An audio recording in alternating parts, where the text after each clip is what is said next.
This is an AI-generated discourse.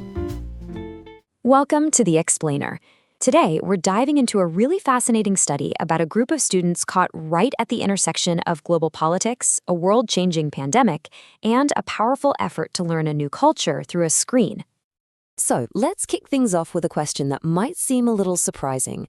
Why on earth would China send its absolute top university students all the way to New Zealand to learn Samoan and Cook Island Maori? It seems pretty specific, right? Well, the answer reveals a whole lot about a new global strategy that is fundamentally reshaping connections across the Pacific. And that answer begins with something huge, China's Belt and Road Initiative. You've probably heard of it. It's this massive global project. As it expanded into the Pacific, China quickly realized they had a pretty big gap. They needed people who could do more than just talk business. They needed experts who could actually connect, who could bridge the deep cultural and linguistic divides. So to fill that gap, China's #1 foreign language university came up with a plan. Starting in 2018, they began sending their best and brightest to New Zealand. The mission was clear: create a new talent pool of future diplomats and cultural liaisons. And it was all going according to plan. And then, 2020 happened, and the entire world just came to a grinding halt. Right. So that brings us to our first section, the digital disruption. Because this global crisis forced an absolutely massive, sudden, and completely unplanned shift in how everything was done. The pandemic, of course, slammed the border shut. And these students, who were meant to be living and breathing Pacific cultures in New Zealand, were suddenly trapped back home in China. They were now tasked with learning these incredibly rich, deeply relational languages through a computer screen, thousands of miles away from where the culture actually lives. And this completely wild, unexpected situation is what sparked the central question of this study. You see, the researcher was actually one of the students going through this, so she had a front row seat. She started to ask, what is the real difference here? How does this online experience actually compare to being there in person, face-to-face in the classroom? Okay, so this brings us to a really, really key idea in all of this. To truly get what was lost in that shift online, we first have to understand a concept that is absolutely central to Pacific cultures. That concept is va, or sometimes wa. And look, this is so much more than just relationships or networking. Think of it as the sacred living space between people. It's a connection itself, the thing that holds a community together. And it's not passive. It has to be actively cared for and nurtured through genuine connection. It is the very foundation. The researcher herself gives a perfect example of how this va was built when they were actually in New Zealand. It wasn't in a lecture hall. She says, I remember once in my face-to-face classes, our instructor organized a kai feast. We had Cook Islands dishes and talked for hours. We really enjoyed the time being together. See? It's that shared experience, that sense of being together, where the real connection and the real learning happen. But online, that was a completely different universe. One of the students described a reality where that va just disappeared. The connection was gone. He put it like this: a lack of interactions in the online classes could cause you to feel no sense of involvement. If you have a question, you need to write an email. Sometimes you can't explain it clearly. It all just became so transactional, so impersonal.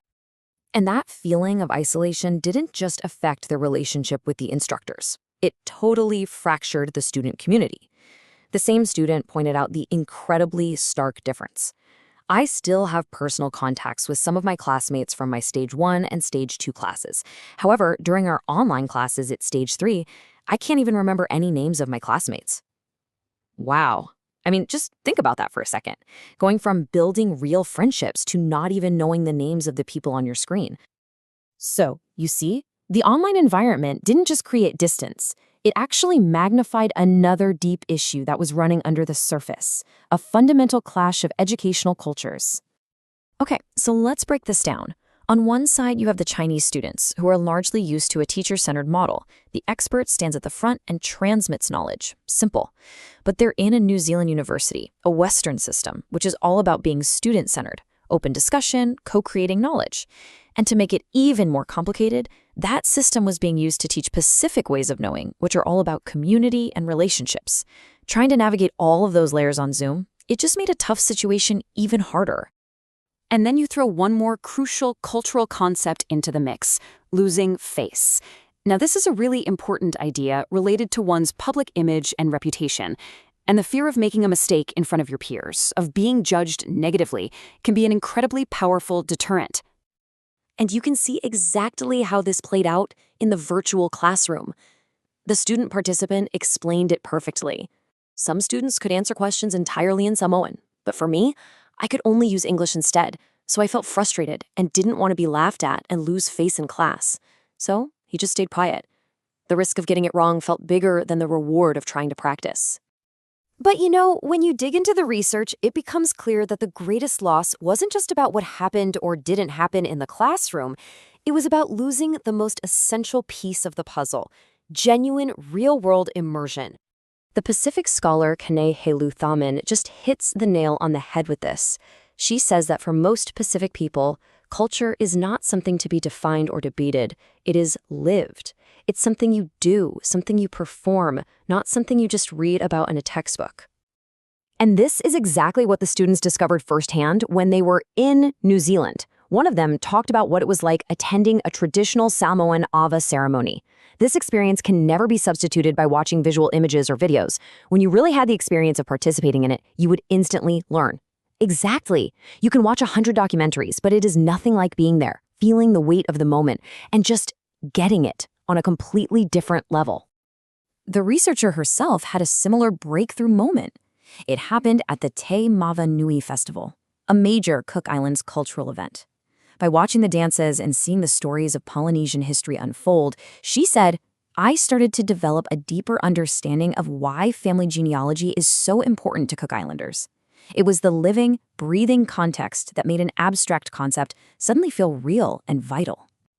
And these moments, these absolutely essential, transformative, immersive experiences, this is the real heart of learning a culture.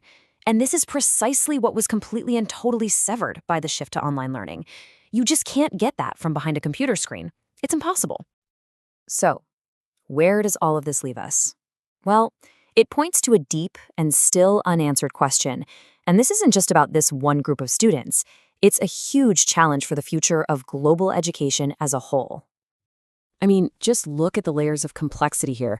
You were trying to teach Pacific knowledge, which is all about connection, but you're filtering it through a Western university system, which has its own framework. You're teaching it to Chinese students who come from their own educational background, and the final delivery system is a disconnected, isolating online platform. Every single layer adds another filter, another degree of separation from the real thing.